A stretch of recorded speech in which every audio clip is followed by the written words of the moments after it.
Seja muito bem-vindo ao Cantinho Teológico. Meu nome é Gustavo Luiz. Quero falar sobre o batismo no Espírito Santo. Vou utilizar este livro como texto base para trazer algumas informações da parte do autor. Quando ele trata sobre o batismo, uma referência à iniciação da nova vida em Cristo, ele começa dizendo que o sentido do batismo em água no Novo Testamento é sempre ligado à iniciação da nova vida em Cristo Jesus, e nunca uma segunda etapa na vida cristã. Aliás, o batismo nada mais é do que um rito de iniciação em toda e qualquer religião, inclusive dentro do cristianismo.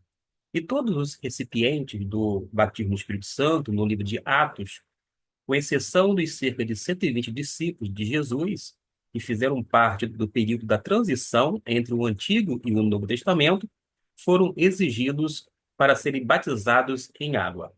Isto argumenta a favor da postura de que o batismo no Espírito Santo acontece no início da vida cristã. Podemos citar, por exemplo, os casos dos judeus convertidos no dia de Pentecostes. Eles ouviram a pregação de Pedro, conforme Atos capítulo 2, versículo 37 e 42.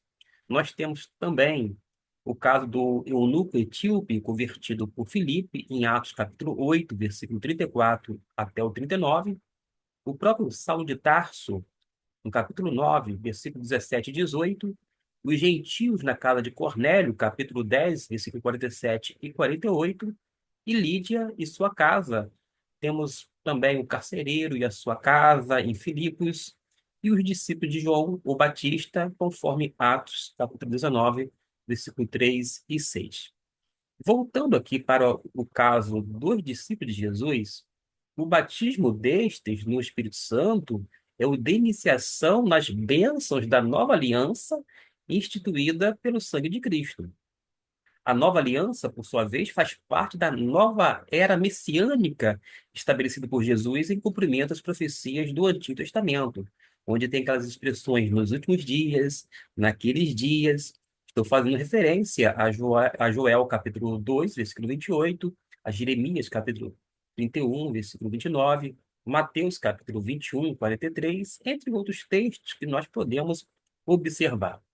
O que a gente precisa entender é que, no caso específico desses quase 120 discípulos, eles tinham vivido sob a antiga ou a velha aliança, eles tinham conhecido o Espírito nos moldes da velha aliança, e eu estou projetando o texto de João 14, versículo 17, quando nos é dito: o Espírito de verdade que o mundo não pode conhecer, porque não o vê, nem o conhece, mas vós o conheceis, porque habita convosco e estará em vós.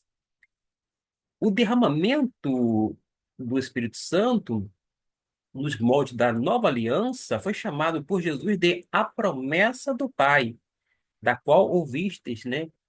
Vamos aqui, por exemplo, ler Atos capítulo 1, no versículo de número 4. E estando com eles, determinou-lhes que não se ausentassem de Jerusalém, mas que esperassem a promessa do Pai, que disse ele, Jesus dizendo: de mim ouvistes, porque na verdade João batizou com água, mas vós sereis batizados com o Espírito Santo não muitos depois destes dias. Nota que nós temos a informação de que ele identificou, em termos de eles serem batizados, ou seja, numa referência aos discípulos que até então vivia sob a antiga aliança, mas cuja nova aliança foi estabelecida e foi marcada pelo derramamento de sangue da parte de Cristo Jesus. São discípulos que transitaram entre a antiga aliança e a nova aliança. Quando a gente desconsidera tal condição histórica, contextual, a gente incorre em erro. Até por causa de que nós temos a informação, por exemplo, de João, no capítulo 7. Eu faço aqui a projeção para que você possa entender não apenas o meu raciocínio, mas venha, sobretudo, a entender a Bíblia. Porque em João capítulo 7, lá no versículo 39, isso mesmo, olha o que vai nos dizer a palavra de Deus. Eu vou deixar aqui destacado para que você possa ter uma noção. E isto disse ele do Espírito, que haviam de receber os que nele crescem, porque o Espírito Santo ainda não fora dado, por ainda Jesus não ter sido glorificado. E você pode fazer a pergunta: ah, quando é que Jesus foi glorificado? Foi após a sua ressurreição? A resposta é não. A glorificação vai compreender todo esse período da ressurreição, mas principalmente a sua ascensão, quando ele é elevado aos céus. E a gente vai observar que o derramamento do Espírito Santo sobre toda a carne se deu justamente no dia de Pentecostes. Até então, os discípulos não tinham o Espírito Santo como habitação da forma como nós concebemos à luz do Novo Testamento, a partir, inclusive, do dia de Pentecostes, porque foi neste Pentecostes que eles receberam o Espírito Santo. E é necessário, então, distinguir entre a vida dos discípulos pré-nova aliança e a sua vida na nova aliança, a fim de interpretar corretamente o batismo no Espírito Santo. Vou fazer uma digressão, é porque Paulo, certamente batizado no Espírito, ele disse o seguinte: nós que temos as primícias do Espírito. Isto se encontra nesse texto de Paulo aos Romanos, no capítulo 8, no versículo de número 23. E não só ela, mas nós mesmos que temos as primícias do Espírito, também gememos em nós mesmos, esperando a adoção, a saber, a redenção do nosso corpo.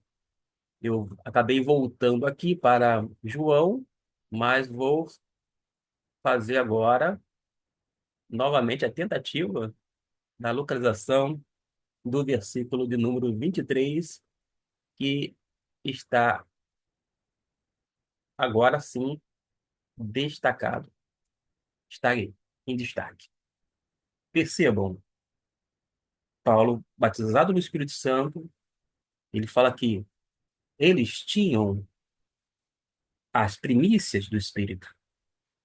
E como eu estava falando, que era necessário distinguir a vida dos discípulos pré-nova aliança e a nova aliança, para que a gente venha compreender adequadamente, além dos trechos como João 7, versículo 39, que a gente deu uma olhada agora há pouco, que mostra o texto, um trecho-chave. Ora, isto ele disse a respeito do Espírito que haviam de receber os que nele crescem. Aquela altura, quando falou, pois o Espírito Santo ainda não fora dado, porque Jesus ainda não tinha sido glorificado.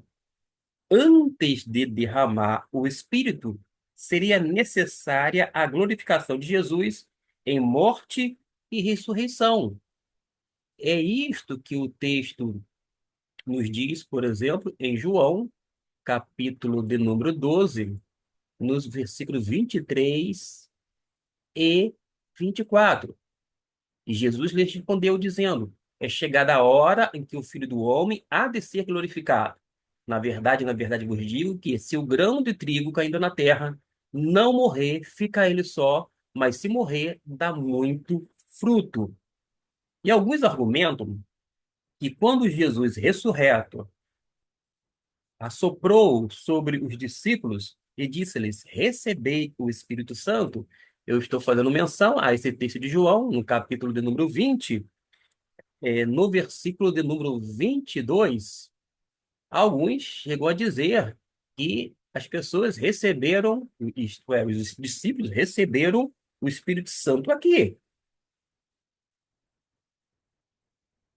Alguns argumentam desta forma, que estes teriam recebido àquela altura o Espírito Santo nos moldes da nova aliança. Então, o batismo no Espírito Santo, lá no dia de Pentecostes, teria sido uma chamada segunda bênção. Mas há duas maneiras de entender o sentido desse trecho que está sendo projetado, o qual vou deixar destacado o versículo de número 23. E havendo dito isto, assoprou sobre eles e disse-lhes: Recebei o Espírito. Ora, primeiro, se você for para o contexto imediato, estavam ali somente os discípulos. Se eles receberam o Espírito Santo aqui, somente os apóstolos, melhor dizendo, eu disse discípulos, mas foi um ato falho. Somente os apóstolos. E no versículo 24 ainda nos diz que Tomé, que era um dos 12, chamado Dídimo, não estava com eles quando veio Jesus.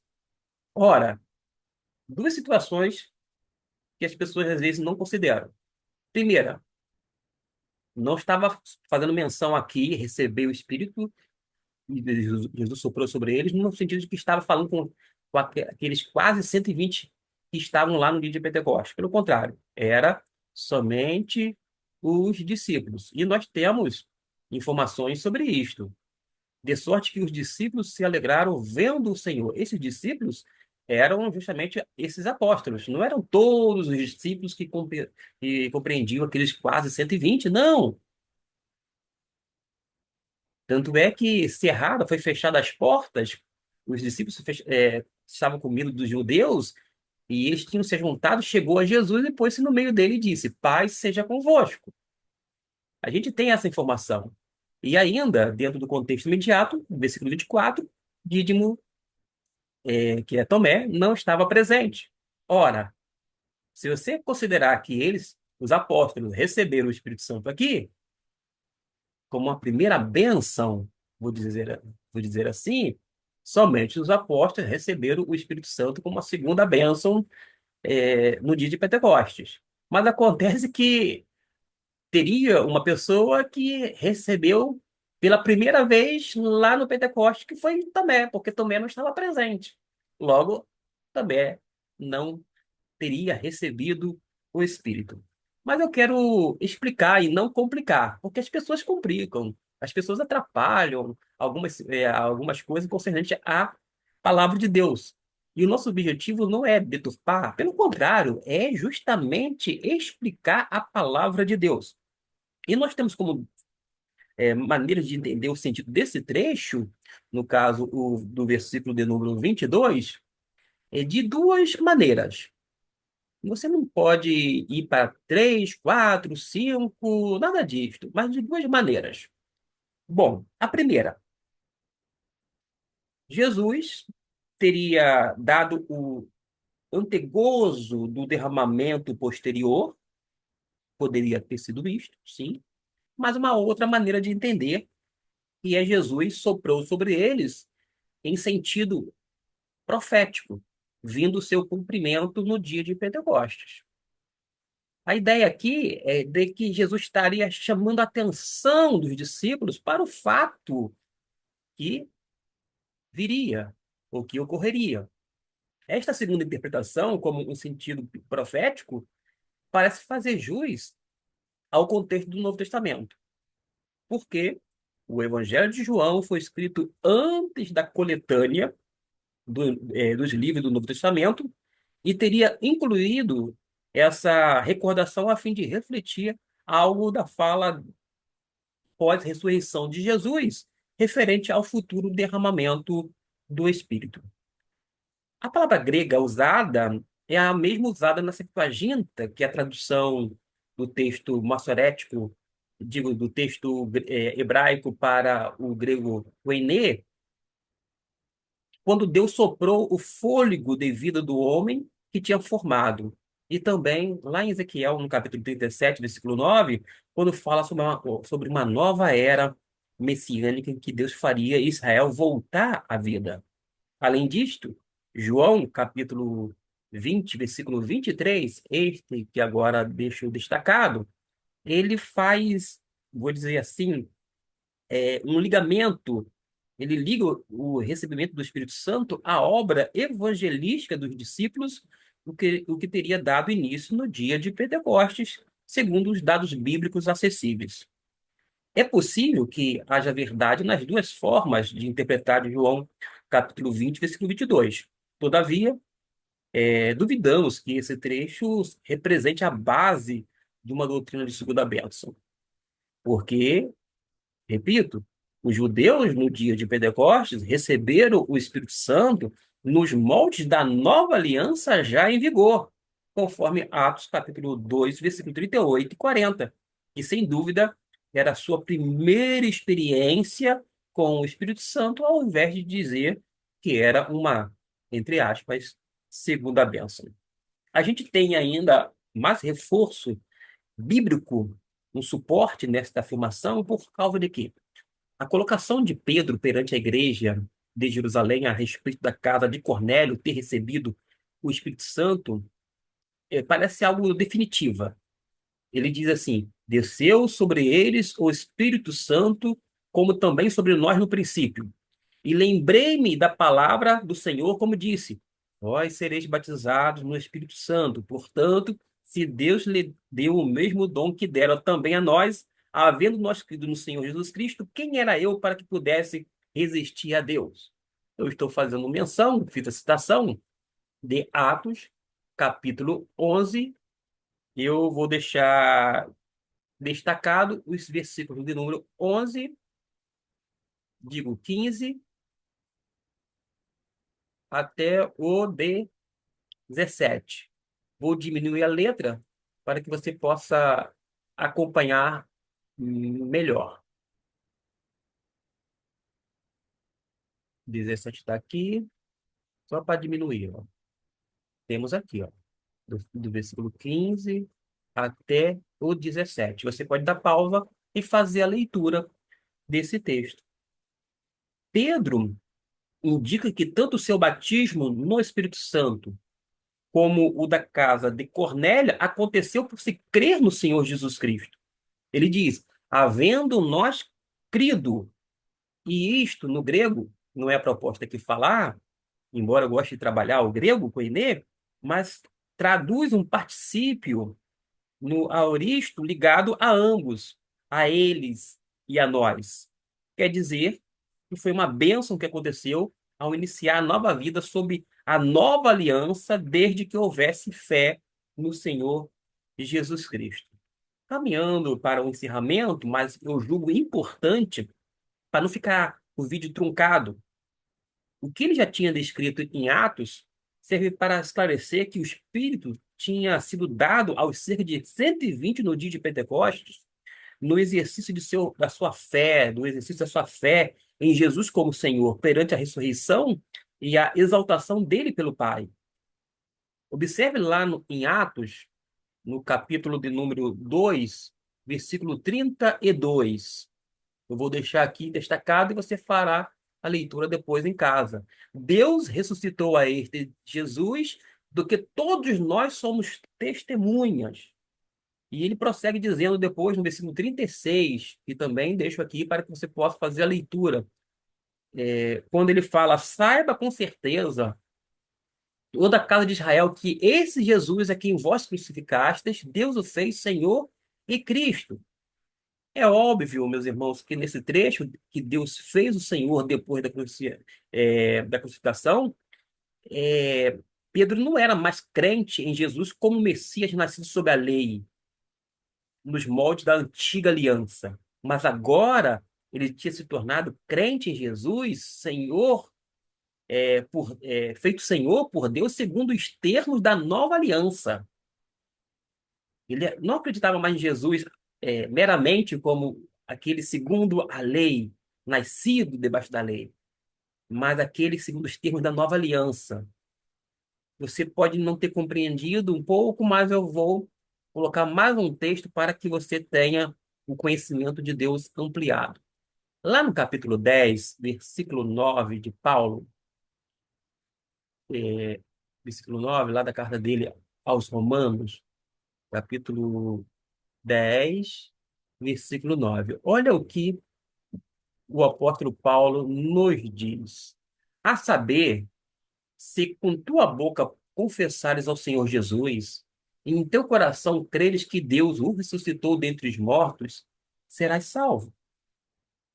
O Jesus morto por nossos pecados, mas ressurreto e exaltado, o Senhor vivo, é o objeto da salvação do Novo Testamento.